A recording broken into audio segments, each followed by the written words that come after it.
This aerobatic looks good when you do at low levels. Height, so we can go at whatever height and we can do. Medium levels also we can do, but if in case we are doing it at medium levels, you will not be able to see us. If you are not able to see us, then it's So this will be categorized as the one. low levels. These are all low levels. But we could have gone even more low. What's the lowest height you took today? Ma'am, today because of the birds and all, we are maintaining 500 feet. 500 feet. Yeah. So, however, we could have gone lower. We could have come down to 100 feet. 100 feet. Yeah, but today because of the obstruction and the birds, we couldn't. Right. Thank you. Thank you so much. Ashwini Prasad ji, आपके साथ थोड़ा बात करूंगा। भुवनेश्वर, आप बहुत सारे show किए होंगे, भुवनेश्वर का शो कैसा रहा? भुवनेश्वर का शो बहुत अच्छा रहा एंड यहाँ की क्राउड बहुत अच्छी थी एंड हमें रिस्पांस बहुत अच्छा मिला। हमें जो एडमिनिस्ट्रेटिवली अरेंजमेंट्स किए गए थे यहाँ by the local authority, local administration, it was very nice, right from parking to seating to crowd control and the ODRF guys were there. So काफ़ी अच्छा arrange and overall best part was this so many people, because हम आते हैं लोगों के लिए करने के लिए, हम आते हैं बच्चों के लिए करने के लिए एंड सो मेनी किड्स और इतने सारे लोग, हमें बहुत अच्छा लगा। तो बताइए, आज जो जितना ऊपर उड़ रहे थे, ये नॉर्मल उड़ रहे कि आज थोड़ा डाउन में उड़ रहे थे? नहीं, आज तो हम ऊपर उड़ रहे थे, हम और नीचे उड़ते हैं, लेकिन यहाँ बिकॉज ये रिवर बेड है, नदी का किनारा है, पानी है, तो उसकी वजह से बहुत ज़्यादा बर्ड एक्टिविटी रह रही थी, जिसको आप देख रहे थे कि एक हेलीकॉप्टर ऊपर उड़ रहा था शो स्टार्ट होने से पहले, तो वो बर्ड्स को स्केयर करने के लिए उड़ रहा था, तो उसकी वजह से कुछ एरिया से क्लियर हो रहे थे, but then still there were some birds which were there in that area and आपको पता ही है with aircraft bird is a very major hazard, तो we can not have a case wherein a bird comes and strikes the aircraft, it could be catastrophic, so that is why we had to raise the height. तो एक show करने से पहले homework क्या क्या करना पड़ता है? जैसे कि आप बोल रहे थे कि बाढ़ को हटाने के लिए बहुत सारे काम करना पड़ता है, आपके बीच के अंदर फॉर्मेशन बनाने के लिए कोऑर्डिनेशन बनाना पड़ता है, वो सब क्या है? सर, तो बेसिकली क्या है कि there is a set pattern of training. जब एक कोई न्यू एंट्रेंट आते हैं, टीम में आते हैं, तो उनको पहले 2 जहाज के साथ प्रैक्टिस करते हैं, फिर वो 3 जहाज के साथ करते हैं, फिर 4, फिर 6, फिर 9। So it takes time, it takes a lot of effort and it is also physically very exhausting, but then we are trained in that manner. That is why the pilots who come in Surya Kiran are selected lot.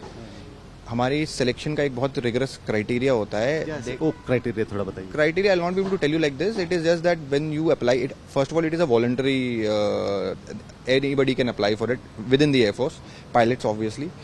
But after you have applied, then you have to come and then you have to give your selection trials, wherein the commanding officer, the flight commander, and one of the senior pilots who have already been in the team, they take your test, flying skill test. So then they take you have to fly 3-4 sorties with them, and you show whether you have that capability or not. So once you do that, then thereafter some people are selected. So sometime 1, sometime 2. It's just like that. Within 6 months, only this much. So and then you start your training.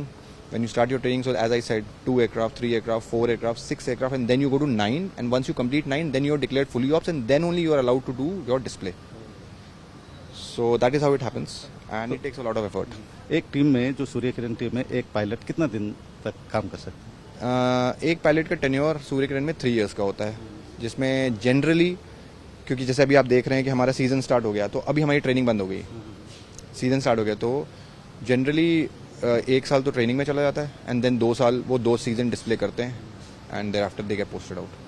तो अगला show Puri में है, तो आप जगन्नाथ जी को देखने के लिए जा रहे हैं और पुरी के ऊपर ये जो शो करेंगे, उसके लिए तैयारी और एक्साइटमेंट, यहाँ जो भुवनेश्वर में क्राउड हो, पुरी में होगा भी, उम्मीद है? हम उम्मीद कर रहे हैं कि शायद पुरी, बिकॉज उसका लैंडस्केप ऐसा है, वो एक सी बीच में है, वहाँ पे ऑब्स्ट्रक्शंस ऑलमोस्ट ना के बराबर हैं, क्योंकि सी के ऊपर होगा डिस्प्ले हमारा, थोड़ा सा अंदर बीच से, तो हम और नीचे उड़ान भर पाएंगे और क्राउड को वो और ज़्यादा एक्साइटिंग लगेगा, and we are expecting much more crowd. तो भुवनेश्वर से अच्छा पुरी में होगा? नहीं, we are expecting much more crowd in Puri. हमारी तरफ से तो जो हमने अपना बेस्ट दिया है, हम और उसको सुधारने की कोशिश करेंगे। अगर जब हमारी डिब्रीफ वगैरह कर चुके हैं हम, तो हम डिस्प्ले तो हमारा वैसे ही होगा, but I think since it will be slightly more at a low height, तो उसकी अपील और अच्छी होगी, एंड क्योंकि वहाँ वो बीच है तो वहाँ सारे लोग बीच में आ पाएंगे, तो there'll be a more crowd, because when we see from air large gathering वो हम it gives us a pump, हमारा जोश और बढ़ता है, हमें मोटिवेशन मिलती है। तो अगर हम नीचे क्राउड नहीं देखते हैं तो फिर हमारा मोटिवेशन उतना नहीं रहता, और हम चाहते हैं कि ज्यादा से ज्यादा लोग हमें देखें। आज का क्राउड आपका मोटिवेशन ज्यादा बढ़ा दिया। बिल्कुल, आज काफी ज्यादा क्राउड था, बहुत अच्छा लगा हमें।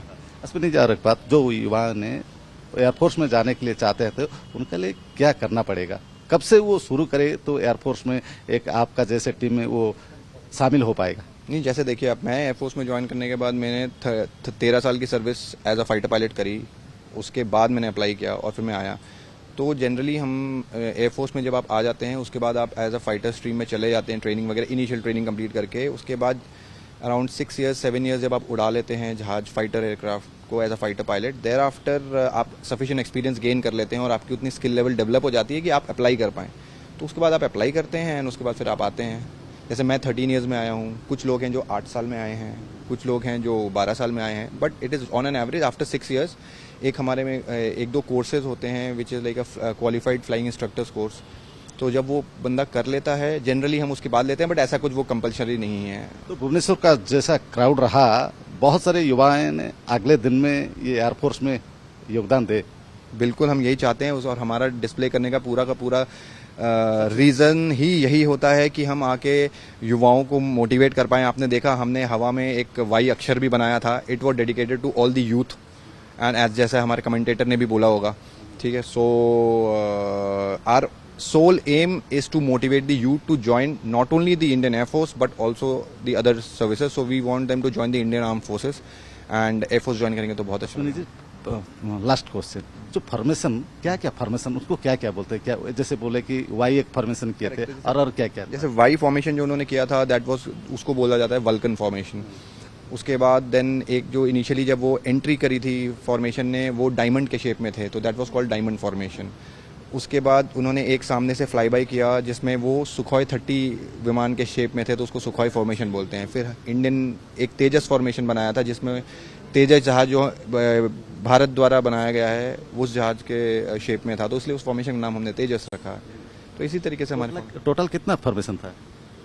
थे हमारे अराउंड 8-9 फॉर्मेशन थे जो हमने फ्लाई बाई किया था, एंड बाकी तो फिर मनूवर्स थे हमारे।